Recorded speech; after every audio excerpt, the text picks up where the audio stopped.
Good morning, everyone. My name's Karen Berman, and I'm the CEO of the American Society of the University of Haifa. Today, in observance of Yom HaShoah Holocaust Remembrance Day, we're hosting a panel of faculty and alumni from University of Haifa's Weiss-Livnat International MA Program in Holocaust Studies and the Weiss-Livnat Innovation Hub for Holocaust Education and Commemoration to discuss the future of Holocaust memory. The university's MA program in Holocaust Studies is a branch of the Weiss-Livnat International Center for Holocaust Research and Education, and it is dedicated to nurturing a new generation of Holocaust scholars and educators, and to preserving Holocaust memory and awareness. Our MA program is the only graduate studies program of its kind in the world. It provides a multidisciplinary approach to the study of the Holocaust through courses in history, psychology, anthropology, and the arts, to develop a more comprehensive and complex understanding. Before we get started, I'd like to take a few minutes to introduce you to our esteemed panel. Professor HADAS WISEMAN is a certified clinical psychologist and psychotherapy researcher, a professor in the Department of Counseling and Human Development in our Faculty of Education and in the Weiss-Livnat program. Her research focuses on intergenerational processes in families of Holocaust survivors. Professor Carol Kidron is an associate professor in University of Haifa's Department of Anthropology. Her research examines comparative ethnographic work with Holocaust descendants in Israel and children of Cambodian genocide survivors in Cambodia and Canada. Eva Hasel is a freelance journalist and media conceptualizer living in Berlin. Her focus on politics and history brought her to the Weiss-Livnat Innovation Hub, where she developed an application that tells the stories of lost Jewish communities throughout several European cities. Elena Hoffenberg is a Digital Humanities Associate Fellow at the United States Holocaust Memorial Museum in Washington, D.C. She is an alumni of the Weiss-Livnat International MA Program and received her BA in History and Near Eastern Languages and Civilizations from Harvard University. She also holds a master's in Library and Information Science. Hana Green is a second-year PhD student studying Holocaust history at Clark University's Strassler Center for Holocaust and Genocide Studies in Worcester, Massachusetts. Her research explores the experience and survival of Jewish women during the Holocaust.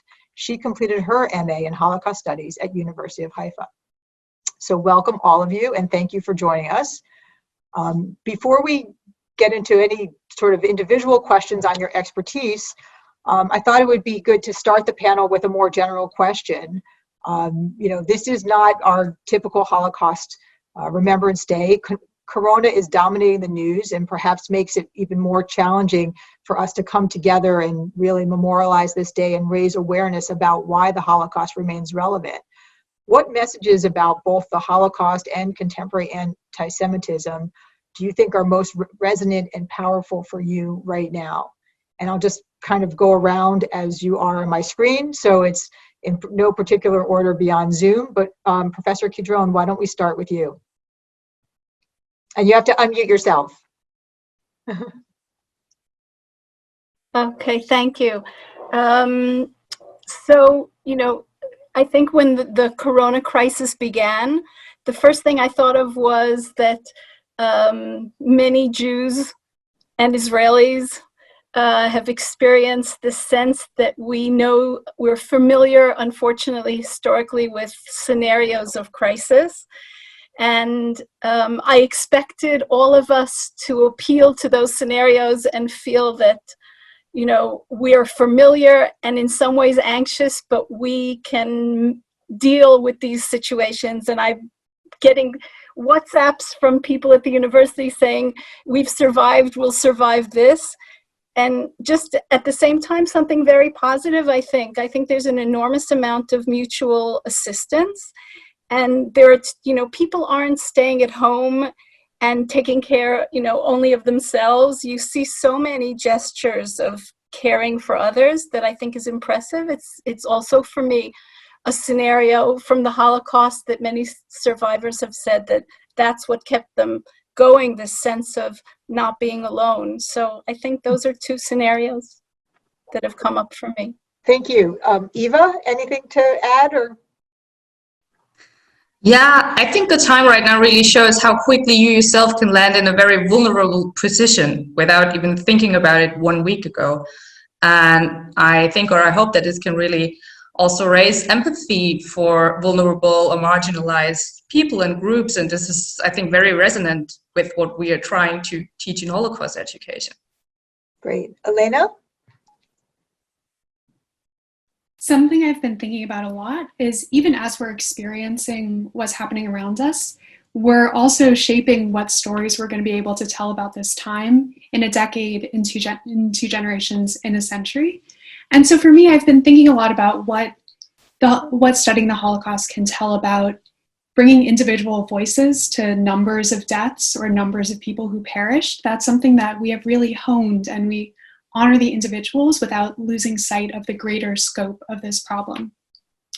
Another thing is that, at least in my own research, I work very closely with oral histories that were collected after the time, and there are all of these questions that we wish we would have been able to ask when the thing was actually happening, like closer to the experience of the Holocaust, that then when you ask 20 or 30 years later, the answer changes.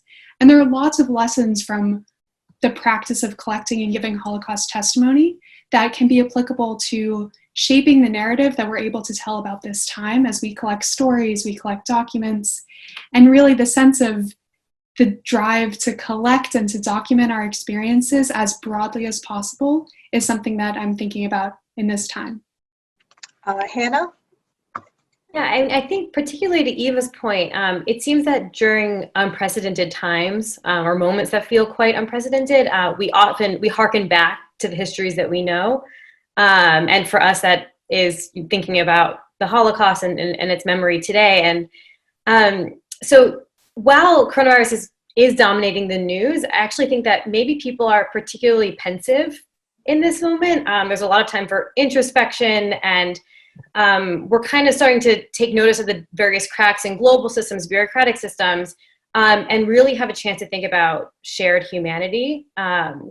So I think thinking about this history, thinking about the Holocaust, and recalling it is that it encourages us to have a human response. So on Yom HaShoah, that might look like tuning into a Zoom lecture or listening to a podcast where they're interviewing survivors, lighting memorial candles in our home, saying the Morris Kaddish in our home, reaching out to survivors who are alone and in quarantine in nursing homes. So I think it's really about kind of making this history present and really making it human. I think that's something that we really learn from thinking about these memories.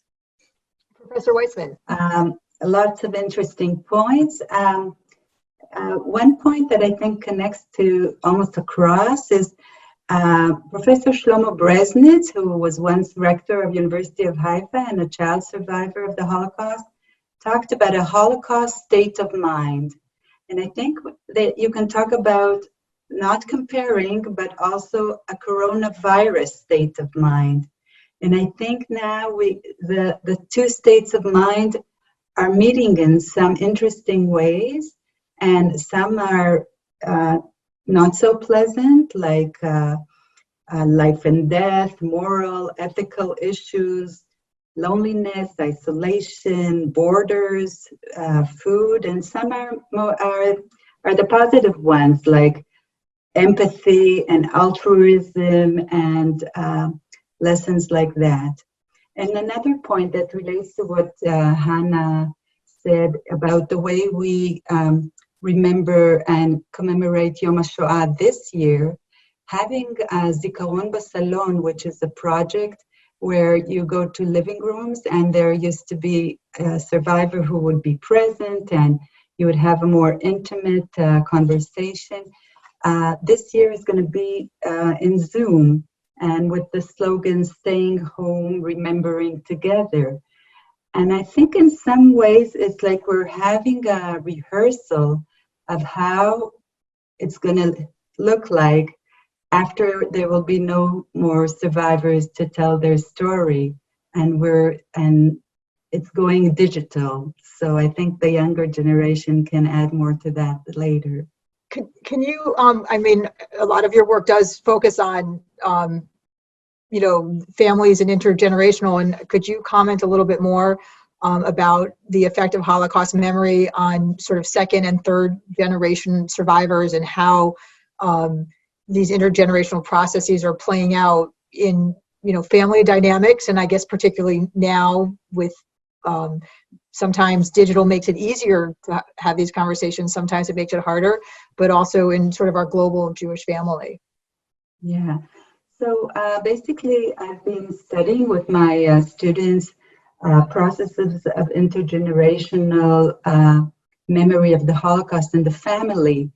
And what we've been especially interested is how time affects the memory and the way it's passed on in the family. And a very dramatic change happened. It was also gradual in the last, I can say, 20 years, where survivors have been opening up more and sharing their stories. But when we focus on the family, what we can see is that there are families in which there is cohesion in the way the family perceives the Holocaust legacy or the Holocaust memory, and there's open communication. And this is less common, but there are families where there is low coherence, and the survivor is this way, the second generation another, and the third, and the silence still goes on. The survivor might go and to high schools and tell their story, but they will not have an open communication with their own children and grandchildren. And the most common pattern that I think is not only in Israel, but also in other countries, is that the second generation finds it very difficult to really change the pattern of silence that they had with their parents. And the survivors find it difficult to tell their story. But the channels of communication are much more open between the grandchildren and the survivors. So in some ways, in families where the second generation is unable to open lines of communication, this is really the role that is left to the third generation. And sometimes, because there are many grandchildren in some families, it won't be all the grandchildren. There will be one or two who are really onto it. So that's sort of an observation that I can share. Thank you. I see everyone sort of nodding, and I know you all have a lot of comments too, so please jump in. But I guess particularly Eva and Elena, tagging back on to what Professor Wiseman was saying, on the younger generation, it's often been suggested that there needs to be more education through digital means, particularly for the younger generation. And University of Haifa has certainly embraced this, as have you in your work. I was wondering if either of you can comment on what have been sort of the challenges, but also what you see as some of the benefits or unique advantages of adapting Holocaust education to some type of digital or augmented reality format. I don't know, Eva, if you want to go first. Just going alphabetically by last name this time. So. Sure. Yeah, I think one of the biggest benefits, of course, of using digital media, or in my case, it's also mainly mobile media, so smartphone apps, for example, is that it just meets them where they are. And on the one hand, like, what are their media consumption habits, and also very literally that you can kind of bring the memorial to where the people are, not the other way around. And I think this is a big benefit because it makes it much easier to reach much more people, of course. It's not depending on any time, it's not depending on your location. Everyone can just do it on his or her own terms. And I think that's very appealing, especially to a generation that's used to exactly this in every other field of life.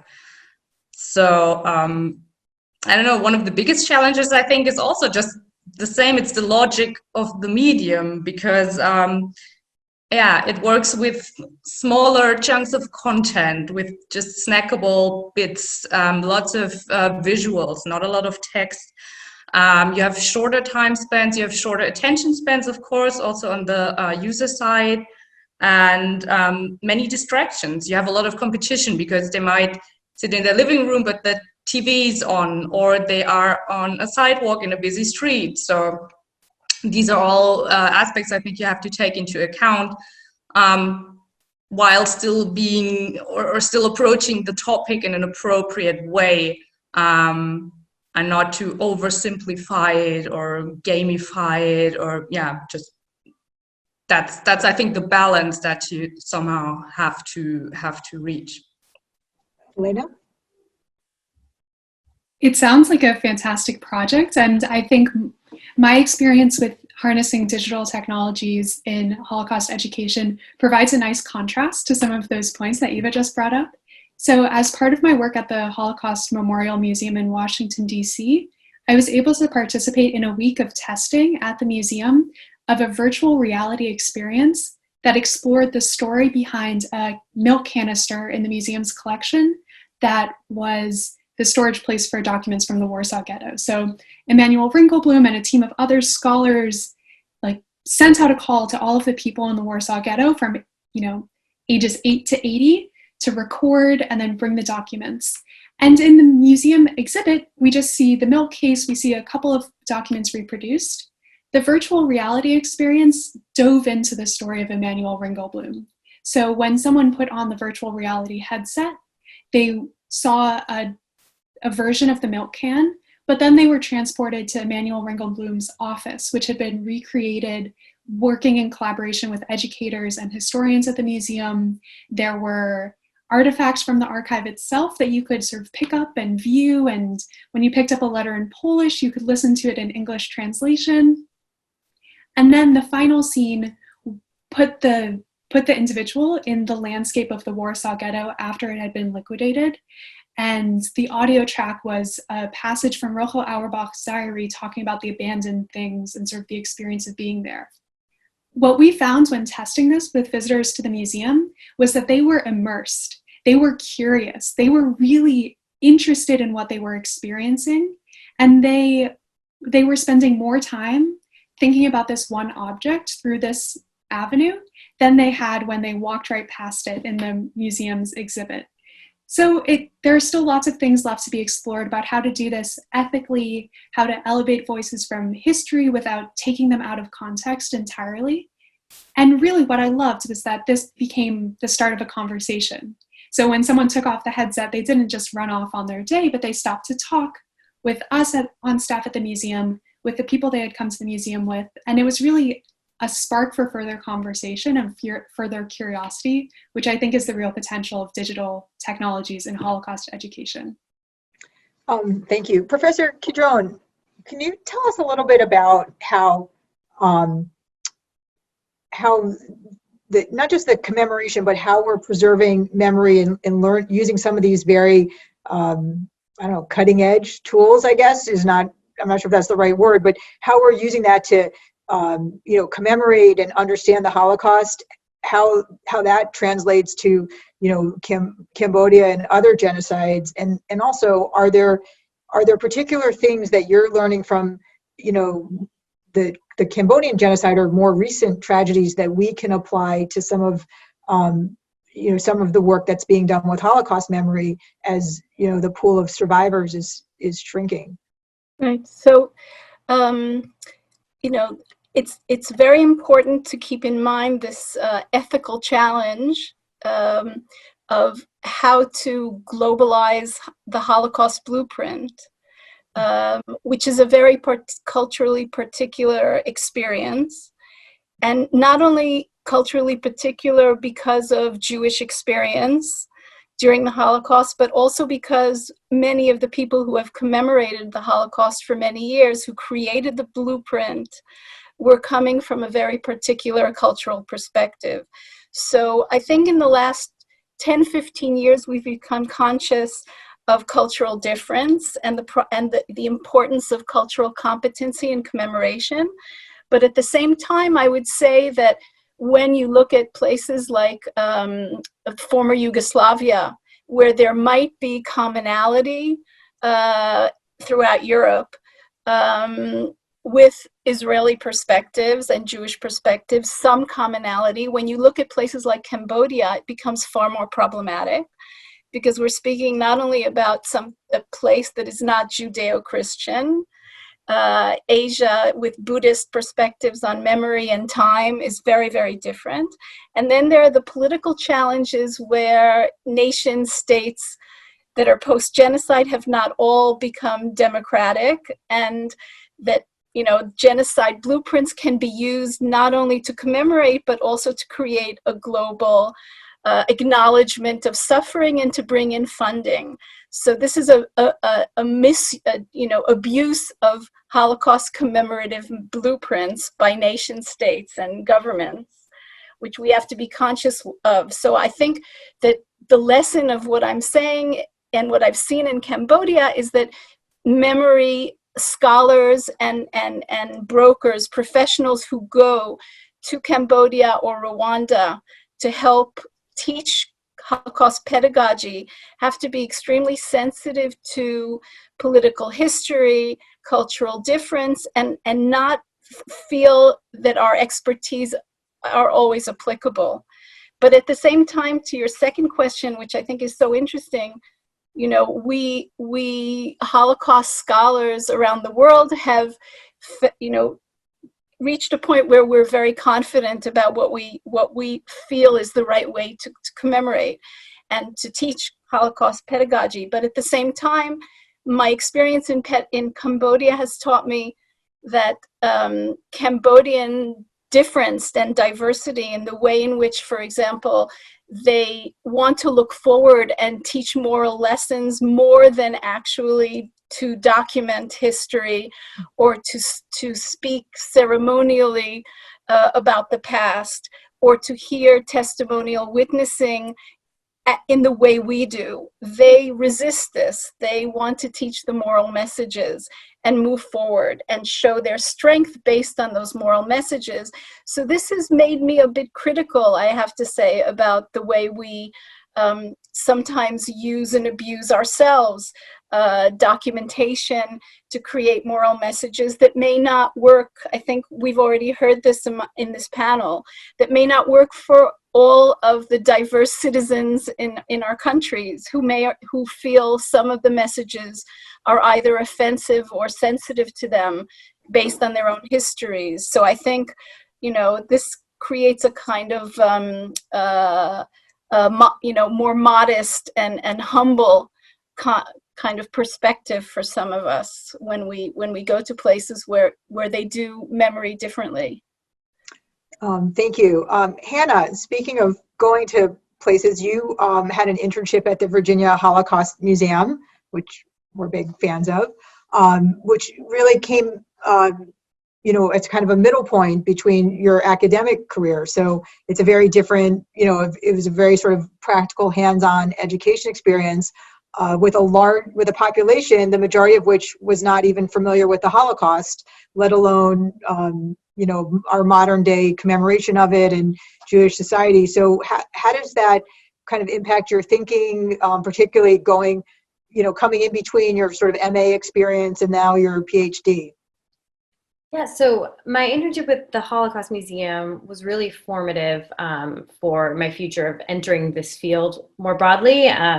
So I had the chance to work with secondary educators there. I had the chance to work with local students, as well as help organize and run their Teacher Education Institute, which is a summer program for local and regional teachers to come and learn how to teach the Holocaust, so how to effectively engage with Holocaust pedagogy. And it was also interesting because I started my work there just a few months after the Unite the Right rally in August 2017. So the atmosphere in Virginia was quite tense, and at that time there were a lot of local educators, school leaders, county leaders coming to the museum and asking questions. How can we address this in our classrooms? How can we address it across our school districts? So there were a few really key things that I was able to kind of take away from this experience to then apply to my future in Holocaust education. And one of those things is it really highlighted the significance of translating academic scholarship. So I think so many of us we're so constantly engaged in our academic world, and we often don't realize the need for a deep translation. And I think this speaks to Professor Kidron's point also of understanding these cultural competencies that are necessary in different communities. So what we might learn in a classroom when we're students, or in the MA program or in a PhD program, isn't going to be translated necessarily in the same way for every audience. So I think that was really formative to have that opportunity to sit with teachers, sit with students, and work through the material in a way that made more sense to them. And it also really highlighted the key role that these community-based museums play.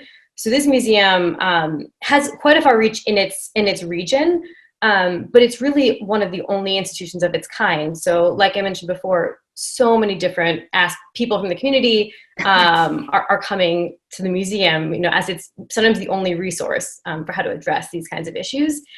And I also learned about how we can use Holocaust memory and apply it to contemporary situations. So whether or not how we feel about universalizing the experience of the Holocaust or employing its memory to discuss different aspects of human rights education, anti-racism education, we have to find a way to engage with it because people are using it. So as educators, we have to find a way to respond to this invoking of the Holocaust.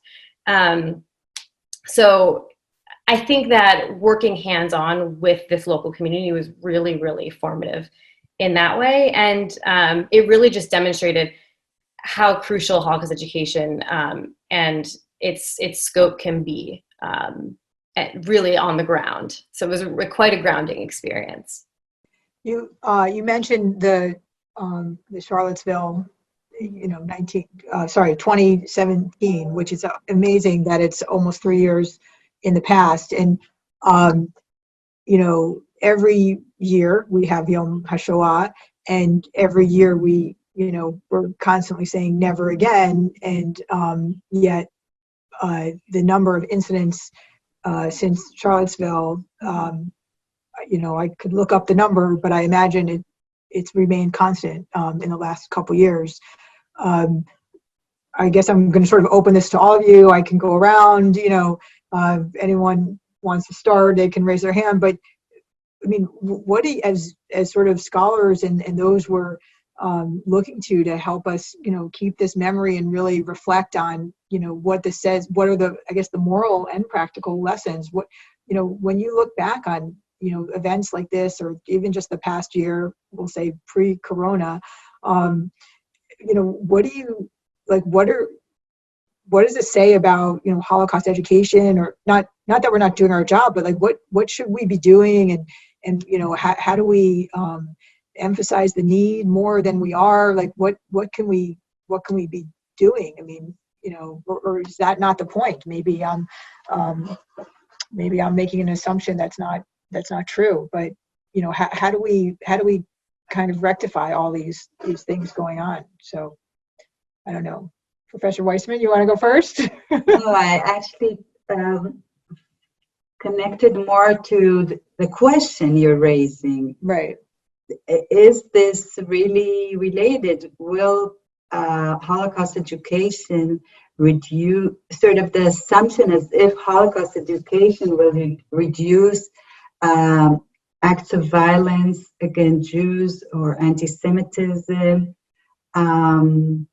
And I don't even, I don't know if you heard about this event that now happened in Nova Scotia, Canada. It's the first time I did my PhD studies in Toronto, and it's the first time such an event happens in Canada, and they don't even have the same issues with weapons as they do in the US. So it raises a lot of questions that it's very confusing sometimes, and I think it's dangerous sometimes to sort of make equations like that. For me, the lesson is to teach universal sort of values and ethics and equality, and that's even relevant to Israeli society, where there isn't anti-Semitism in that sense.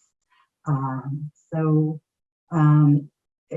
think it's a challenge how to put that into Holocaust education. I'm not saying it's not related, but how to sort of make more refined sort of judgments about it, or suggestions and so forth.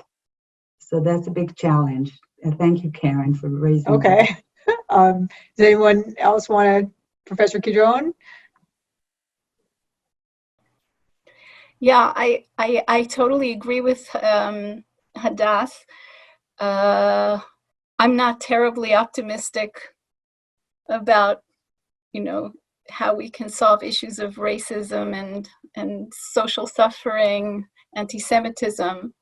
But I think I am more and more concerned about this question of how to teach empathy. I mean, that's like a billion-dollar question. But I do think that exposure to Holocaust studies and genocide studies in a careful and ethically appropriate way can increase empathy. But also, I am concerned as well with the digital turn.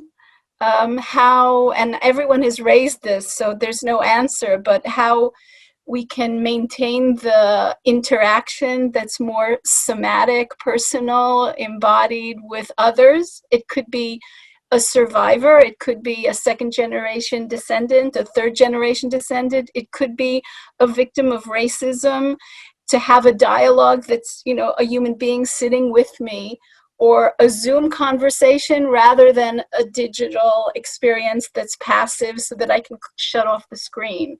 So I think for me, we're so inundated with images of suffering and violence, especially the younger generation, and it's become kind of normalized. So I would love to maintain this interaction that's more personal on some level. I'm not a Holocaust educator. I admire, anyone who takes that upon themselves, today. It's difficult, but I think that there has to be some way to sustain a personal connection with victims. I'm going to throw this out to Eva and Elena and Hana. Tell me a little bit, just because of where you are, what are your thoughts on how, museums and universities and other institutions can or should be collaborating, globally, or with each other to kind of engage on these different, challenges, particularly obviously Holocaust education. I don't know. Elena, why don't we start with you this time? Absolutely. Thank you for the question. I think that it's easy from my position at the Holocaust Museum in Washington, D.C., when I'm only there for 9 months, that I miss all of the other long-term international collaborations that have been formed long before I got there and will continue to be active long after I leave. Just one example, sort of speaking to the earlier point about the situation in America, is that I think the Unite the Right rally sort of provoked the question, how could it happen here? And answering that question has encouraged people to look back to the past century and better understand what was happening in America as the Holocaust was taking place. So there's an exhibit, a temporary exhibit that's currently at the Holocaust Museum in Washington, D.C. called Americans and the Holocaust. And some of the elements of that exhibit were surprising to me. They were new information to me. About half of the exhibit is about the period leading up to 1939. So we get to see what was happening in the 1930s as there was increasing anti-Semitism, as there was increasing restrictions on migration, the denial of visas to Jewish refugees from Europe. All of that, I think, is part of Holocaust education that goes beyond the Diary of Anne Frank and can be a part of helping to understand today's America through that. Relatedly, this exhibit is going to travel across the United States over the next 4 years at different libraries and community-based Holocaust education centers and museums. So that's very exciting.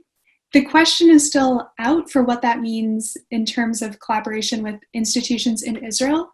I know that other temporary exhibits from the museum have traveled to Israel and that there's a lot of scholarly exchange. I feel very lucky to be in a cohort of fellows at the museum, several of whom are from abroad, including people from Hebrew University in Jerusalem.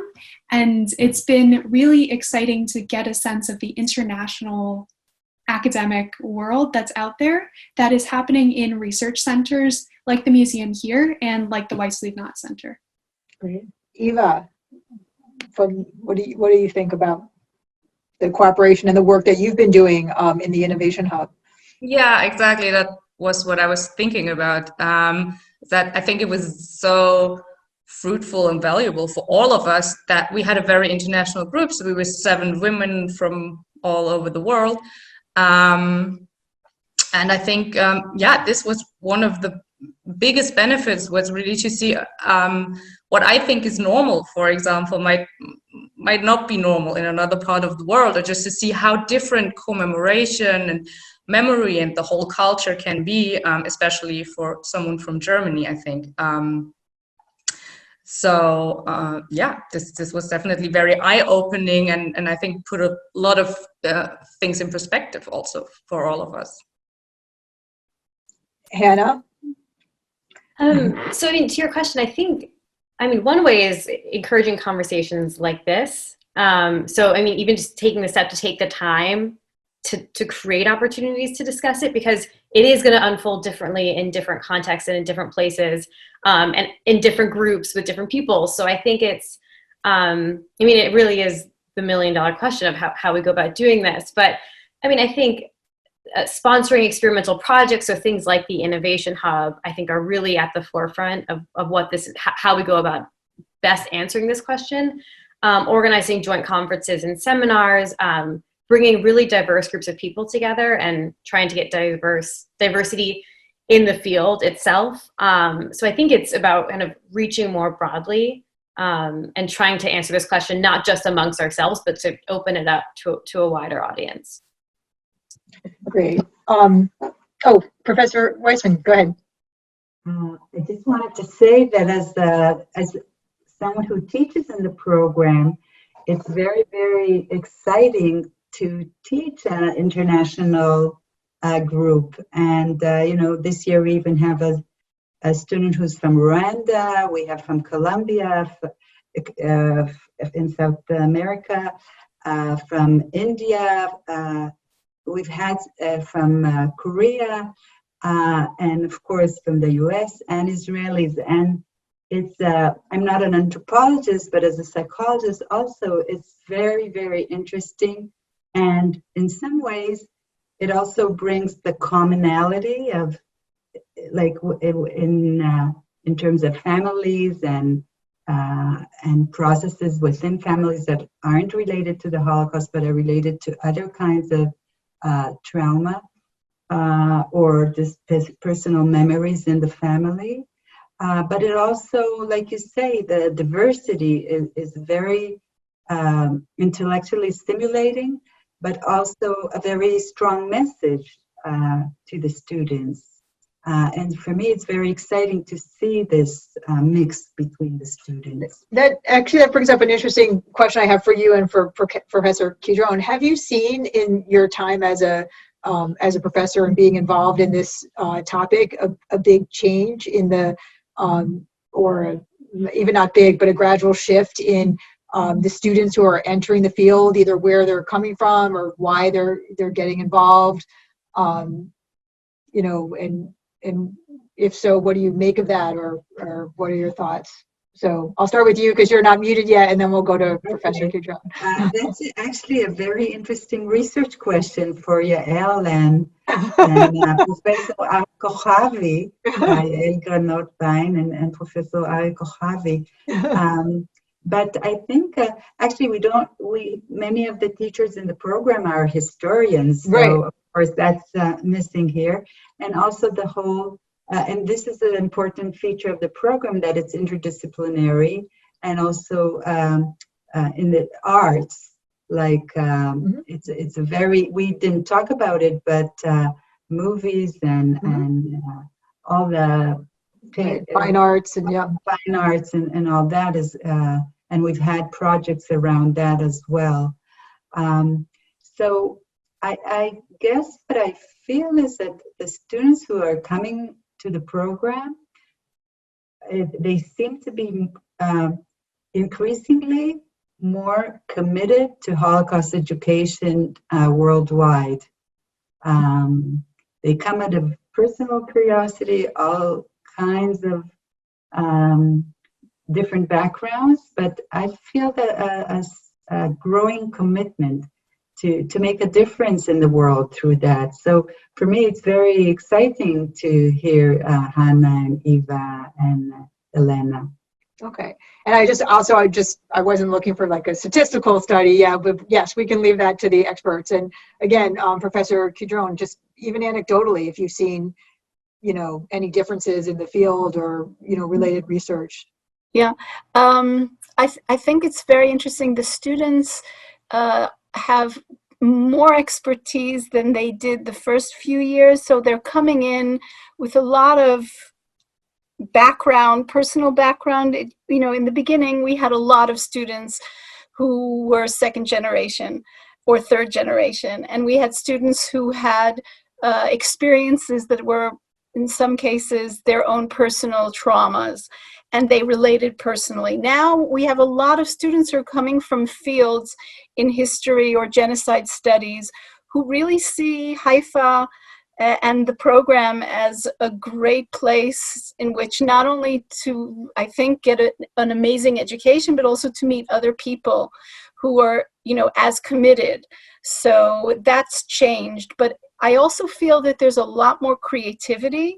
There's less of a fear, to leave old paradigms and to dare to think out of the box, which I don't know, how Professor Wiseman feels about this, but I find that, if in the past I could sit with my material and teach, anthropology of the Holocaust, now I have to be open to having 3-4 students argue with me, which is fantastic, and say, okay, we know this, but, what about, and also the fact that a lot of the students are coming from places, like, let's say we had a Cambodian student, we have students from Japan, China, we have students, who are like Rwanda, where these people have their own personal experiences beyond Holocaust, and you can't possibly just teach Holocaust anymore without actually, understanding that this is a dialogue of people who are colleagues almost. So that's a very different kind of experience, I think. Challenging and fantastic at the same time. And I think, and maybe also just Hana being in a PhD program now, perhaps some of this is due to the increasing sense of urgency of looking at Holocaust, the post-survivor landscape of how are we teaching Holocaust, education after the survivors. And I don't know, I know obviously we've talked about some of the digital and virtual reality and a lot of the testimonial that's been taken, but I don't know, Hana, if that's also coming up in your program, but a sense of urgency and reframing the question to look at that answer. Yeah, I think a few things. Something I've noticed in the field more broadly, which speaks to Professor Wiseman and Professor Kidron's points, that something I've noticed in the field in my program is that there's just a greater general interest in individuals confronting their own country's histories, and trying to figure out how that relates to the history that we're studying. So in these individual contexts, people are thinking about histories of racism or exclusion or oppression in their own context and trying to draw connections that way. So I think that's really important. But I think, of course, we see this rise in technology and trying to find ways to incorporate that. But I think, this heightened urgency is very real. I think, as we move into the future and as there are no longer survivors with us, it heightens the work that we do tenfold because the stakes just feel quite a lot higher. But I think the things that, this technology, working on bigger joint projects, trying to find ways to draw in other diverse perspectives, I think that's probably the best way we move forward. And also addressing representations kind of head on. So we see Holocaust representations everywhere we look, in the media, in comic books, truly everywhere. And we see the Holocaust memory invoked in all of these ways. And I think it's part of what our responsibility is to talk about these, to address these. Because if we don't, then we're not doing the memory any service. Great. So I know we've kept you for a while, and I appreciate your time, but I do want to go around with one last question. I guess, you know, what I'd love to hear from each of you is, you know, when you meet people and you tell them your field or your related field, you know, I guess the question I have for you is, what's the one, you know, sort of elevator pitch or the compelling reason that you tell people, you know, why we should still be studying the Holocaust, why we're preserving memory? You know, is it the actionable step that that I could take as a lay person to be engaging in this practice, or is it, you know, why you feel it's so important? But you know, what's the message you would want to leave, you know, anyone with, you know, as you know, on this Yom HaShoah or just any day, as to why, you know, this annual commemoration is so important, and why the work that you're doing, you know, throughout the year is so critical to not just, you know, Judaism and Holocaust survivors, but really humanity. So I'm going to start with Elena because she's nodding, so I feel like she has an answer already. It's a challenging question, and that elevator pitch is something that I think we've all had to practice and had to deliver many times. I'm motivated to study the Holocaust because, on the one hand, I believe in restoring dignity to individuals whose dignity and identity were robbed from them violently, coercively, and that applies to Jews who were persecuted. It applies to other persecuted groups. It applies to the very complicated relationship of victim and bystander and perpetrator. But also, the more I learn about the Holocaust, the more I see its relevance for today and the way that we think about what a government and what a state should be, how minority groups are defined and relate to each other. It's almost a challenge for me not to see the Holocaust speaking to what is happening around us. And I'm in awe of the people who spend their lives studying it, and they're really some of the most resilient, sensitive, caring people that I've encountered in my studies, and I feel grateful to have the support of the University of Haifa to have pursued this interest of mine. Oh, well, thank you. Eva. Yeah, I can totally agree with Elena that it's almost hard to not see the Holocaust. I live in Berlin, so that's very obvious in my case, and in Germany especially. But yeah, that is my motivation. That's what I tell people. To me, it's not over. There's no never again, as if we just don't have to repeat it, but it's still lingering on, and especially we in Germany are living amongst the legacy of that time, and there's still a lot that is unresolved, and a lot of questions that are unanswered, and a lot of justice that hasn't been done. And so to me, this is the promise to not stop the work, to uproot all of this, and yeah, also as Elena already said, to really to honor the lives and to acknowledge that these people were here and they contributed to this country and to this society. And yeah, that's for me the biggest motivation, I have to say. Thank you. Hana? So similar to Elena and Eva, I'm really moved to study this history because of its relevance and because the history still lingers in so many ways. So something I always think about is, you know, remembering this idea that we were victims too, and how this can really, so many different people can invoke this. So if we apply this mindset more broadly, you know, we're choosing to not selectively care about a certain group of people, but really applying it to everyone. So, I mean, and if this is not the purpose of invoking Holocaust memory, I'm not really sure what is. So while of course we hope that there will never be a Holocaust against the Jews, when we speak about never again, or we speak about we continue to do the work that we're doing, this is a phrase that really must include all peoples and all groups. And so I think that gives the idea of this quite a lot more power. Great. Professor Kidron? So I think there's, you know, something very personal as well as universal for me. On the one hand, I feel that I've always been fascinated by memory, and the way the past lingers and is present. And I think there was, you know, a horrific rupture in people's lives. And there is something fascinating about the way we can sustain the past in the way survivors have, descendants have, and every person who attends a Holocaust commemorative event. There is a blueprint, as we said before, of how to sustain a past that has been ruptured. And that is an amazing thing, a fascinating thing. And universally, I think it's also no less fascinating the way Holocaust is a model of remembrance that allows so many people to empathize with, relate to, and at the same time adapt in ways that are meaningful to them. So even as a scholar and as someone who enjoys kind of global conversations with people who are very different from myself, I feel that it's fascinating to watch how the model changes in each place.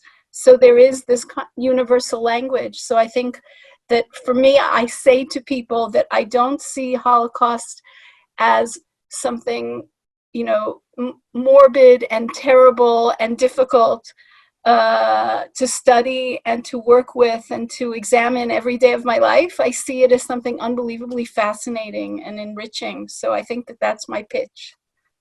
Professor Wiseman? I guess I feel that by teaching this idea of how to listen to stories and how to listen to stories from the past, that's something, and the sort of narrative attitude is something that's very important in our lives all around. And it's the personal narrative, it's the family narrative, it's the narrative of the community. So Holocaust and remembrance gives us such a strong prism to look at these things. And also doing it, we feel we're doing something very meaningful. So when I send my students to interview survivors or second generation or third generation, I really feel that they're learning how to listen to these stories. And in this way, when someone says, never again or always remember, they know they have something to catch on to remember, because we usually can connect, and that's also what you're doing in these museums, to a personal story more so than to the numbers and the history and so forth. So if I may say something back to coronavirus, this morning I called a survivor that a few years ago I interviewed for a program of the university, and he still calls me every holiday, Moshe Gleitman, and I helped him also with another student and with Yael to translate the book from Hebrew to English that is now at the Washington Museum. And he is feeling so isolated with the corona, because every year they would come with a taxi and take him to army bases, and he will meet all these soldiers and get all these